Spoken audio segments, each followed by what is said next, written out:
नमस्कार दोस्तों, मैं कश्यप स्वागत करता हूं आप सभी का आहट एक अनहोनी की चैनल पर। दोस्तों, ये कहानी मैंने मेरे फ्रेंड से सुनी थी, वही कहानी मैं आज आपको सुनाऊंगा। ये कहानी है मेघालय की और ये कहानी मैं अपने फ्रेंड के पॉइंट ऑफ व्यू से ही सुनाऊंगा।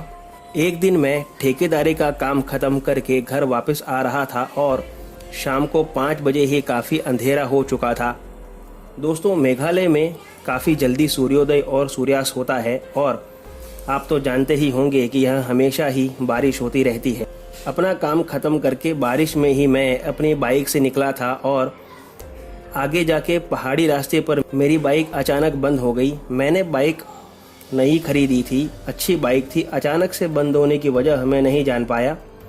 मैंने बाइक चालू करने की काफ़ी कोशिश की लेकिन बाइक चालू नहीं हो रही थी। तभी अचानक किसी औरत की बहुत ही ज़ोर से चिल्लाने की आवाज़ आई तो मैं एकदम से डर गया। पहाड़ी रास्ता था और मैं अकेला ही था, तो ये कौन औरत इतनी ज़ोर से चिल्लाई और आवाज़ सहन ना हो सके इतनी ज़ोर की थी। फिर अचानक पायल की आवाज़ आने लगी और आवाज़ धीरे धीरे बढ़ती गई, मानो जैसे मेरे ही करीब आ रही हो। उतने में मैंने एक औरत को पहाड़ी से सीधा नीचे उतरते देखा, जैसे वो कोई सीढ़ियाँ उतर रही हो। यह देखकर मैं काफ़ी डर गया और वहाँ से अपनी बाइक छोड़कर भागने लगा और मेरी नज़र चूक होने की वजह से एक दूसरे बाइक वाले से मेरा एक्सीडेंट हो गया। उसी बाइक वाले ने मुझे डरा हुआ देखकर मुझे अपनी बाइक पर बिठा लिया और मुझे घर तक छोड़ दिया। मुझे काफ़ी चोट लगी थी, फिर भी मैंने उससे हॉस्पिटल ले जाने के लिए नहीं कहा, उसी औरत के डर से, क्योंकि मैं सीधा अपने घर जाना चाहता था। जब मैं घर पहुंचा तब मेरे भाई ने मेरी चोट देखकर पूछा कि ये सब क्या हुआ। तब मैंने सारी बात अपने भाई को बताई। सुबह मेरा भाई वहां से मेरी बाइक ले आया और पिताजी मुझे हॉस्पिटल ले गए। हाथ पांव में पट्टा बंधवाने के बाद पिताजी मुझे घर ले आए।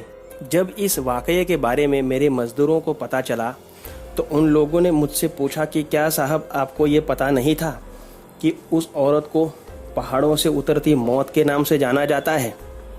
वो चुड़ैल उस रास्ते से अकेले जाने वाले, चाहे वो बाइक सवार हो या गाड़ी वाला, अकेले पाकर के ऐसे ही उसके ऊपर हमला करती है और उसे मार देती है।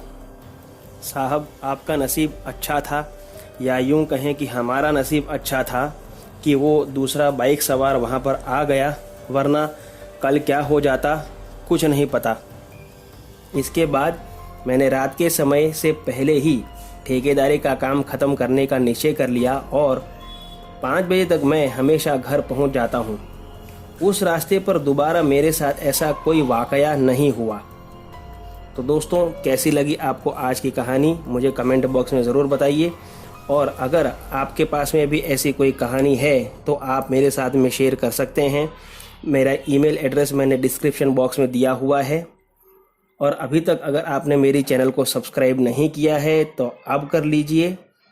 तो मिलते हैं अगली कहानी में, तब तक stay home, stay safe, thank you.